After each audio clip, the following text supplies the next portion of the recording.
We are one, there is no separation. Deep within you know that, and we here in the spiritual realms have been reminding you of this regularly for a very long time.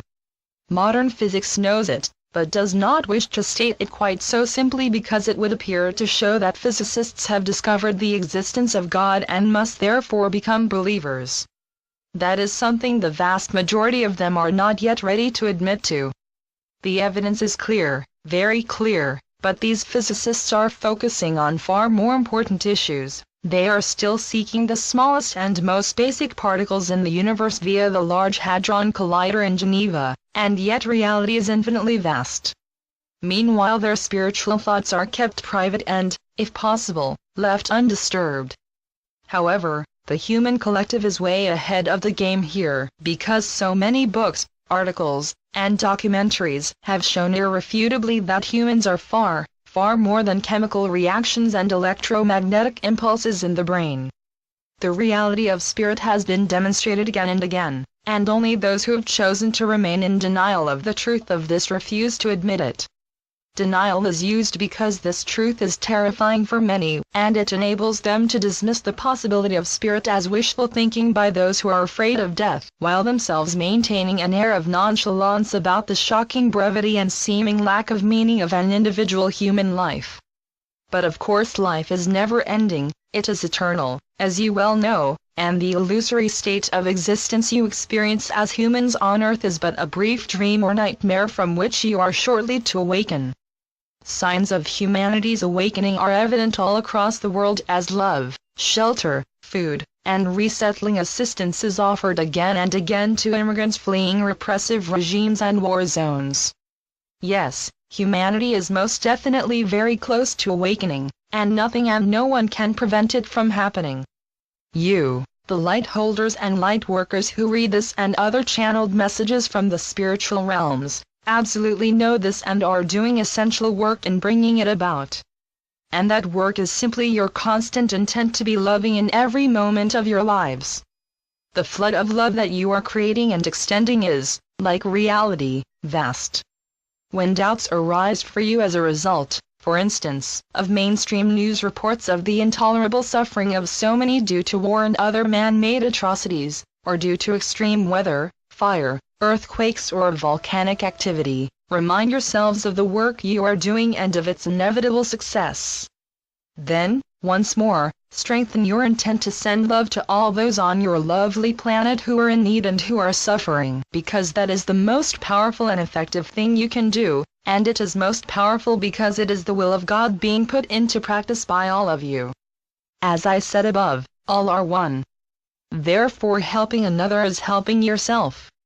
However, the illusion, the realm of the ego, strongly suggests that taking care of the self to the exclusion of others is the only sane way to live, while perhaps offering a certain amount of compassion and charity to others if it does not demand too much of your personal limited resources.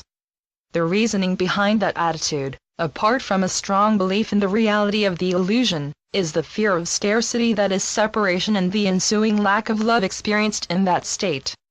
As you have been told so often, there is only love, because God is love, and all that exists is contained within God, who is the infinitely vast reality, the energy field from which all life flows, the source. So each and every sentient being is the same as God, just as every individual drop of water anywhere on the planet is identical to all the rivers, lakes, and oceans combined. There is no difference between them. Of course the planet's water has been severely contaminated in many places, but it is still water, much as humanity's attitudes have been contaminated by its apparent separation from source, and so the purity of love seems lacking.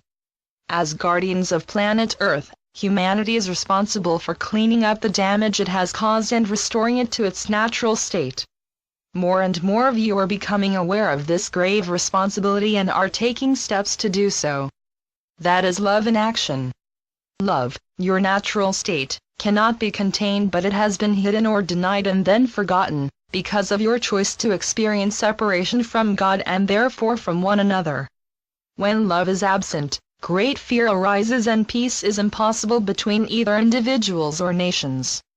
Psychology has recently, Psychology being but a recent advance in starting to understand the basic essential non-physical needs of humans, learned that self-respect and self-acceptance are essential aspects of a well-balanced and healthy individual.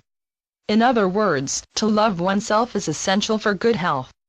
When an individual truly loves the self with which it identifies, that love then flows outwards to embrace all life, and that is your path to awakening.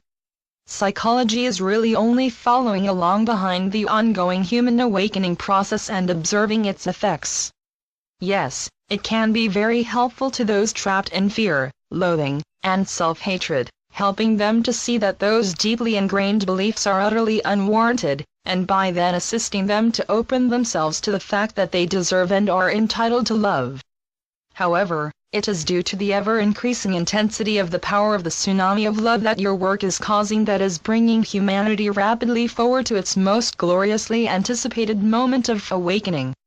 Love is always present, like the air you breathe, but you all have the choice to accept or reject it, and the numbers now openly accepting and indeed embracing it are increasing daily, bringing humanity to the tipping point, the point at which the collective, having already chosen to awaken, remembers that choice, and releases its hold on the illusion.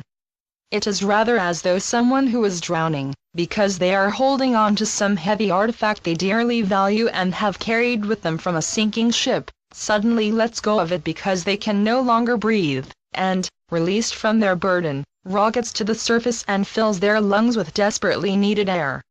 Then realization finally dawns that only life has lasting value.